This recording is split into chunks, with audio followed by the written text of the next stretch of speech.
به نام خدا. سلام عرض می‌کنم خدمت شما عزیزان. قدرتی هستم، مدرس دوره‌های solidworks.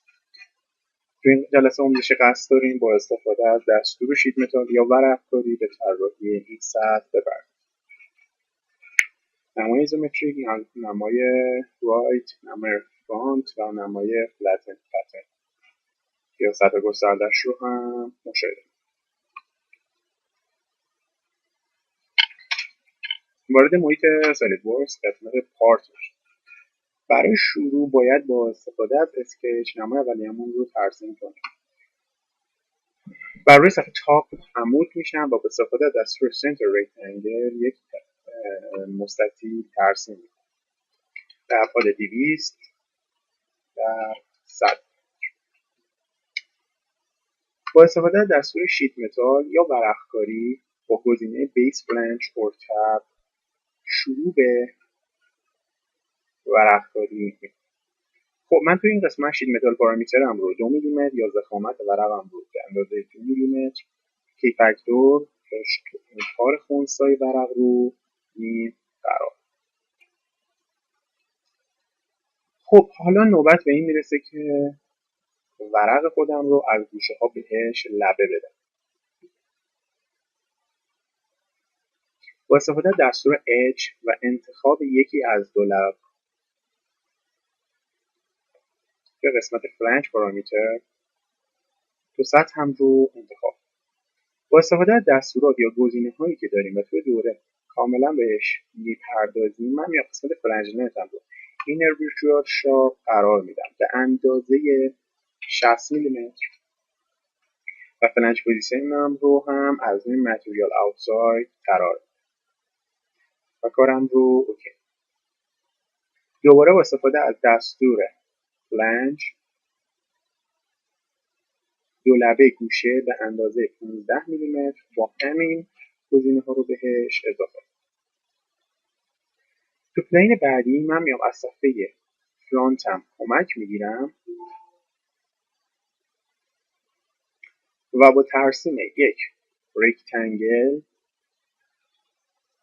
به گونه‌ای که توی نقشه برای من کاملا مشخص شده که به اندازه 6 و 25 و 156 ممیز 43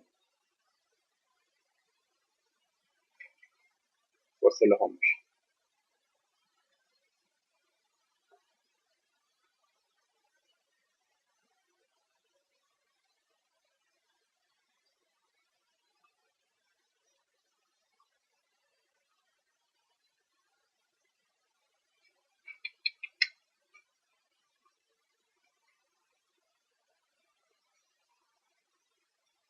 و ابعادم 156 ممیز 43.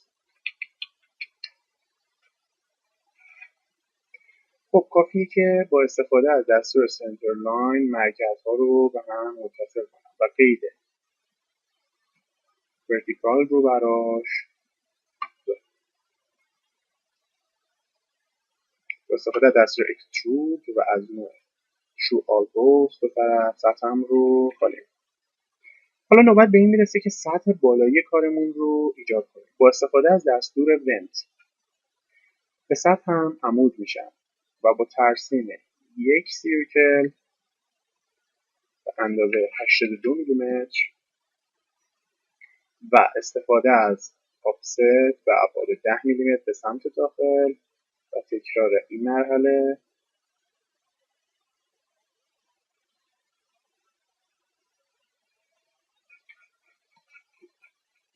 و انتخاب دستور لاین و خطهای کمکی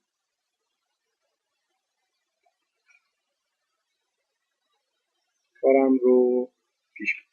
زاویه رو 45 انتخاب میکنم و با استفاده از دستور میرور انتیتیز انتخاب سطح و میرور اباوت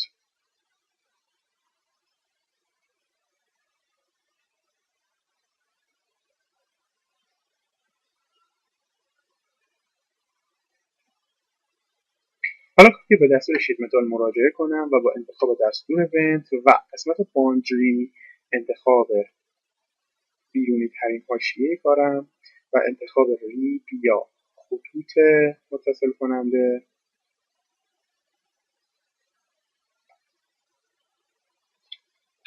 به به تیکنس 3 میلیمتر و انتخاب فیل باندری سطح دایره داخلی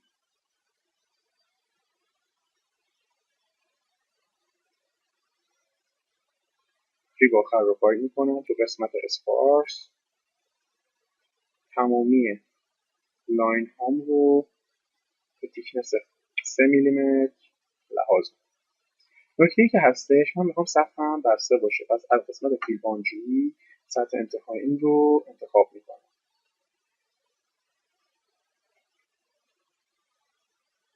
و با انتخاب دستور اپریانس کالر از قسمت پارت رنگ پارتم رو تغییر.